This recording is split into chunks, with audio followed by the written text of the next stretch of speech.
Hi hello నమస్తే.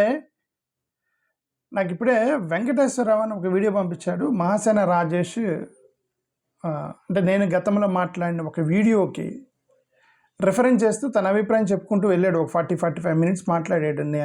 నేను చెప్పిన వీడియోని అంటే నేను గతంలో ఒక వీడియో చెప్పాను. 1950 షెడ్యూల్ క్యాస్ట్ ఆర్డర్ మీద కాంగ్రెస్ వర్సెస్ భారతీయ జనతా పార్టీ అనేటువంటి టాపిక్ మీద నేను ఒకసారి మాట్లాడితే ఇతను మహాసేన రాజేష్ని నేను రెఫర్ చేశాను. అప్పుడు ఎందుకు నరేంద్ర మోడీ గారిని పొగుడుతున్నారు వీళ్ళు, మహాసేన రాజేష్ ప్లస్ జోసెఫ్ మోసగంటి, వీళ్ళిద్దరూ నరేంద్ర మోడీ గారే మనకి ఇవ్వగలరు 1956 షెడ్యూల్ క్యాస్ట్ అన్నట్టుగా అన్నారు. దాన్ని కౌంటర్ చేస్తే నేను ఒక 4-5 మినిట్స్, నాకు ఎగ్జాక్ట్ గుర్తులేదు, బట్ కొంత అయితే మాట్లాడాను నేను దాని మీద. అది అతను చూసినట్టున్నాడు. అతను ఒక వీడియో పెట్టాడు, లైవ్ పెట్టాడు నిన్న. అరౌండ్ ఒక వీడియో రఘురామకృష్ణరాజు గారి టైటిల్తో ఉంది. నేను రఘురామకృష్ణరాజు గారు మాట్లాడుతున్నారేమోనని నేను బిజీగా నేను చూడలేదు దాన్ని. నాకు ఇప్పుడు వెంకటేశ్వరరావు అని పంపించాడు ఒక వీడియో. రమేష్ అని చూడు, రాజేష్ నీ గురించి నీ వీడియోని కౌంటర్ చేస్తూ ఇచ్చాడని నాకు ఒక వీడియో పంపించాడు వెంకటేశ్వరరావు అని, విశాఖపట్నం నుంచి. అవునా అని చెప్పి నేను చూశాను ఇప్పుడు అతనిది. సో 20 మినిట్స్ నుంచి అరౌండ్ 40-45 మినిట్స్ మాట్లాడాడు అతను. నేను గతంలో చెప్పింది. సరే, anyway what he spoke, how he presented, అది మీ అందరికీ తెలుసు. అతను ఎలా మాట్లాడతాడు, ప్రజెంటేషన్ స్టైల్ ఏంటి అనేది మీ అందరికీ తెలుసు. That is not our concern. నేను ఈ విషయంలో ఏం మాట్లాడుతున్నానంటే సబ్జెక్ట్ గురించే మాట్లాడుతున్నానంటే రాజేష్ లేవనెత్తినటువంటి 2-3 పాయింట్లు. ఒకటి, కాంగ్రెస్ వాళ్ళకి మెజారిటీ ఉన్నప్పుడు కూడా ఎందుకు వాళ్ళు పెట్టలేదు అనేది ఒకటి అతను లేవనెత్తింది. రెండోది, 1991 వాళ్ళకి మెజారిటీ ఉంది కానీ ఇవ్వలేదు అని అన్నాడు. ఈ 2 విషయాలు మాత్రమే నేను మాట్లాడుతున్నాను. ఓకే, అంటే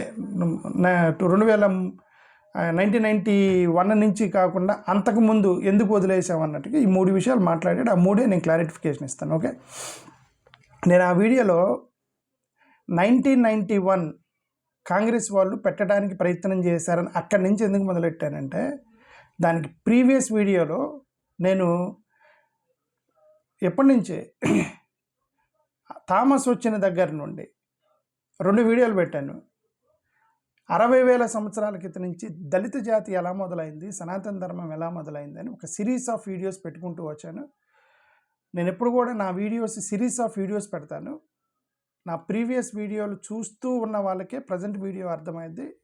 ప్రీవియస్ వీడియో చూడకపోతే మీ ప్రజెంట్ వీడియో అర్థం కాదు. సో నేను ఆ వీడియోలో ఒకటి చెప్పాను, ప్రీవియస్ వీడియో చూడండి అన్న. ప్రీవియస్ వీడియోలో చెప్పాను నేను మహాత్మా గాంధీ ఏమన్నాడు, అంబేద్కర్ ఏమన్నాడు, 1920 నుంచి 1956 వరకు ప్రస్థానం ఎలా వచ్చింది, 1956 షెడ్యూల్ క్యాస్ట్ ఆర్డర్కి సంబంధించి 1950 నుంచి 56 వరకు ఎలా వచ్చింది అనేది ఎక్స్ప్లెయిన్ చేసి నెక్స్ట్ వీడియోలో అక్కడి నుంచి నేను చెప్పాను. సో రాజేష్ అది చూసినట్టున్నాడు. అతను ఈ 3 విషయాలు లేవనైతే నేను క్లారిఫికేషన్ ఇస్తున్నాను. మీరు ఎవరన్నా నా వీడియో చూస్తే, అఫ్కోర్స్ నా వీడియో చూసిన వాళ్ళు మీకు రాజేష్ తెలిస్తే please forward my video to Rajesh గారికి పంపించాను నా వీడియోని. నేను ఆ పాత వీడియోలు కూడా దీన్ని డిస్క్రిప్షన్లో లింక్ ఇస్తాను. సరే, ఎనివే నేను ఇక్కడ సబ్జెక్ట్ చెప్పదలుచుకుంది ఏంటంటే, రాజేష్ లేవనెత్తిన 3 విషయాల్లో ఫస్ట్ది అదే 1991కి ముందు ఎందుకు చెప్పలేదు అంటే, ప్రీవియస్ వీడియోలో చెప్పాను కాబట్టి నేను చెప్పలేదు. అది దాన్ని వదిలేద్దాం ఇంక. ఓకే, ఈ డిస్క్రిప్షన్లో ఇస్తాను, అది చూడండి మీరు చూడాలనుకుంటే. రెండోది, 1991లో కాంగ్రెస్ వాళ్ళు బిల్లు పెట్టారు అని నేను అన్నానా? నేనైతే అనలేదు. నేను చెప్పింది 95-96లో బిల్లు పెట్టారు. 1982లో ఒకసారి చర్చ వచ్చింది. 1991లో 200 మంది ఎంపీలు సంతకం చేసి ఇచ్చారన్నాను, వాళ్ళు బిల్లు పెట్టారని లేదు. 1991-92లో 200 మంది ఎంపీలు సంతకం చేసి ఇచ్చారు బిల్లు పెట్టమని, కానీ కాంగ్రెస్ వాళ్ళు పెట్టలా. ఎందుకు? అప్పుడే గవర్నమెంట్ వచ్చింది, పివి నరసింహరావు గవర్నమెంట్. 1995-96లో బిల్లు పెట్టారు పివి నరసింహరావు గారు, 95-96లో పెట్టారు. ఓకే, అప్పుడు ములాయం సింగ్ యాదవ్ గారి చేత ఆపారు అనేది చెప్పాను. ఈ 2 విషయాలు. ఇక్కడ మీకు డౌట్ రావచ్చు, మరి వాళ్ళు ఎందుకు పెట్టట్లేదు అని అంటే, ఒక బిల్లు 1956 షెడ్యూల్ క్యాస్ట్ ఆర్డర్ అనేది రాజ్యాంగ సవరణ చేయాలి. దాన్ని రాజ్యాంగ సవరణ చేయాలి అని అంటే 2/3 మెజారిటీ ఉండాలి. జనరల్గా రాజ్యాంగ సవరణలన్నీ కూడా 2/3 మెజారిటీ సింగిల్ పార్టీకి వస్తేనే వాళ్ళు చేస్తారు. లేదంటే మిగతా వాటిలో రాజ్యాంగ సవరణ అంత ఈజీగా చేయలేరు ఎలయన్స్ పార్ట్నర్స్ని పెట్టుకొని. ఇప్పుడు నరేంద్ర మోడీ గారు హిందూ రాష్ట్రం చేద్దాం అనుకుంటున్నారు, కానీ 15 సంవత్సరాల అధికారంలో చేయలేకపోయారు. ఎందుకంటే ఆయనకి 2/3 మెజారిటీ రాలేదు. అందుకే కదా లాస్ట్ టైం 400 సీట్లు రావాలని ఎన్నికల్లోకి వెళ్ళారు. ఎందుకు? రాజ్యాంగ సవరణ చేయడానికి. హిందూ రాష్ట్రం చేయాలంటే మీరు 400 ఓట్లు ఇవ్వండి అన్నారు మోడీ గారు.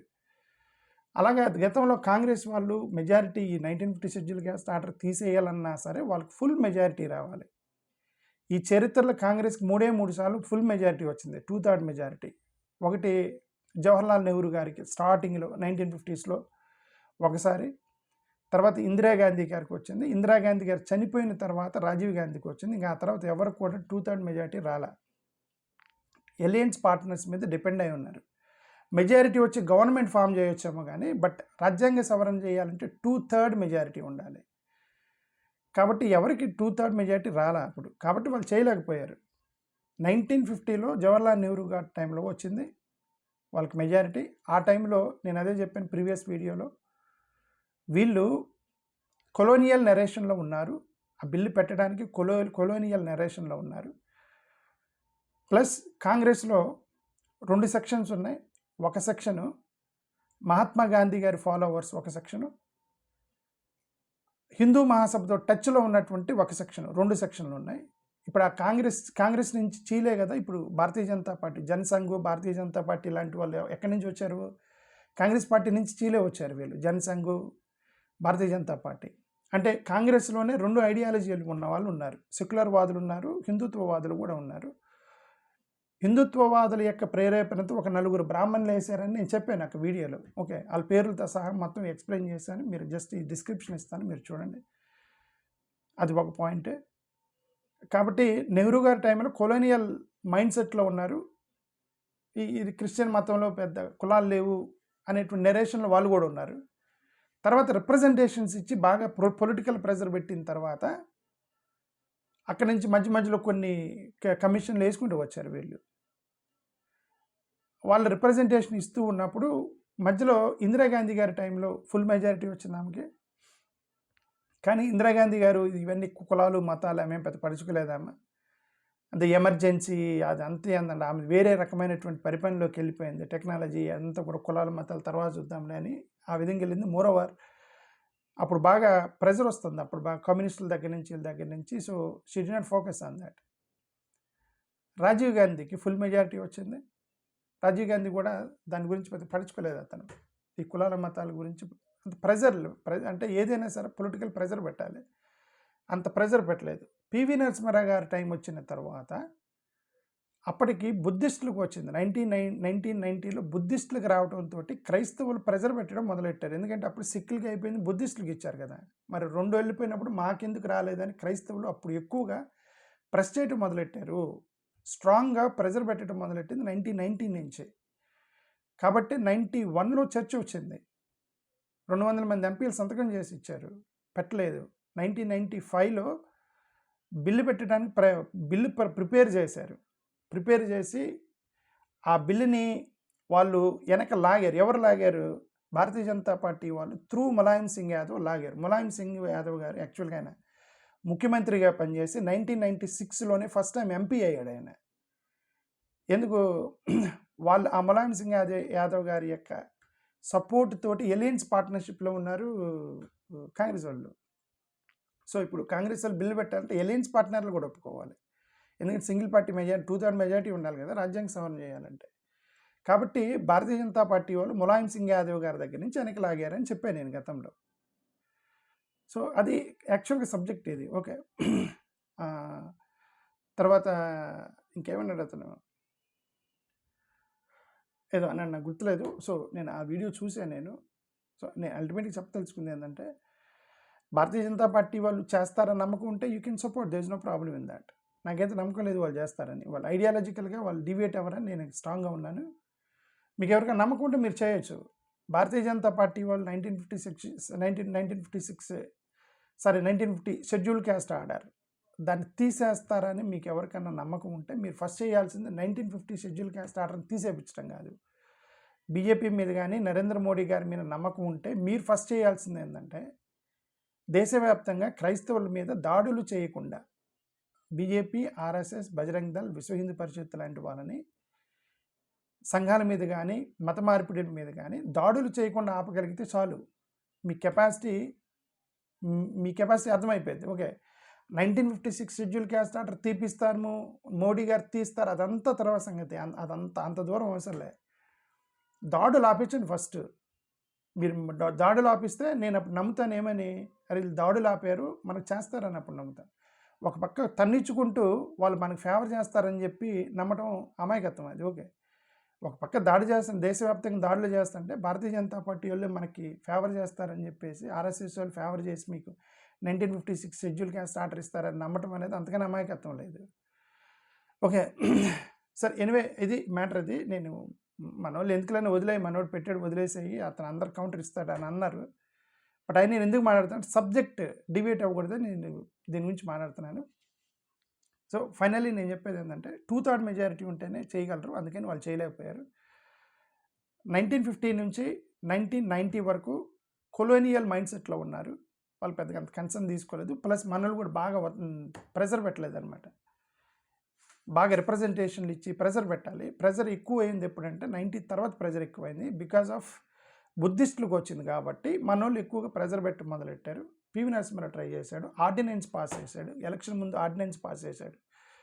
ఇది బిల్లు కాలేదని ఆర్డినెన్స్ పాస్ చేశాడు పివి నరసింహారావు ఎలక్షన్ ముందు. ఎనీ ఆర్డినెన్స్ అనేది 6 monthsలో అది వ్యాలిడ్ అవ్వాలి. అతను ఆర్డినెన్స్ ఇచ్చిన తర్వాత ఎలక్షన్కి వెళ్ళాడు, ఎలక్షన్కి ముందు ఆర్డినెన్స్ ఇచ్చాడు. ఏమని ఆర్డినెన్స్ ఏంటంటే ప్రెసిడెన్షియల్ ఆర్డినెన్సే. ఇప్పుడు 1956 షెడ్యూల్ క్యాస్ట్ ఆర్డర్ ఎలాగైతే ఆర్డినెన్స్, ఇది వీళ్ళు అలాగే ఆర్డినెన్స్ ఇచ్చాడు. ఏమని దళిత క్రైస్తవులు కూడా మీరు ఎక్స్టెండ్ చేస్తున్నామని. పివి నరసింహారావు ఎలక్షన్కి వెళ్ళాడు, ఆయన గవర్నమెంట్ పడిపోయింది. కొత్తగా వచ్చిన గవర్నమెంట్ విదిన్ 6 monthsలో దాన్ని పార్లమెంట్లో పాస్ అయ్యాలి ఎనీ ఆర్డినెన్స్ని. సో నెక్స్ట్ గవర్నమెంట్ చేయలేదు, పివి నరసింహారావు ఆర్డినెన్స్ ల్యాప్స్ అయిపోయింది. సో అది జరిగింది చరిత్ర. So I'm believing that India bloc వాళ్ళు చేయగలరని నేను అనుకుంటున్నాను. ఎవరు చేస్తే వాళ్ళే చేయగలరు. భారతీయ జనతా పార్టీ వాళ్ళు చేస్తారు, ఆర్ఎస్ఎస్ వాళ్ళు చేస్తారు, దళిత క్రైస్తవులకి ఎస్సీ స్టాటస్ ఇప్పిస్తారు అని అంటే ఫస్ట్ వాళ్ళు కొట్టడం ఆపమనండి. దాన్ని మిగతాది మనం ఎక్స్టర్నల్కి వెళ్ళి వాళ్ళని నమ్ముతామో లేదని తర్వాత చూద్దాం. థ్యాంక్ యూ, నమస్కారం.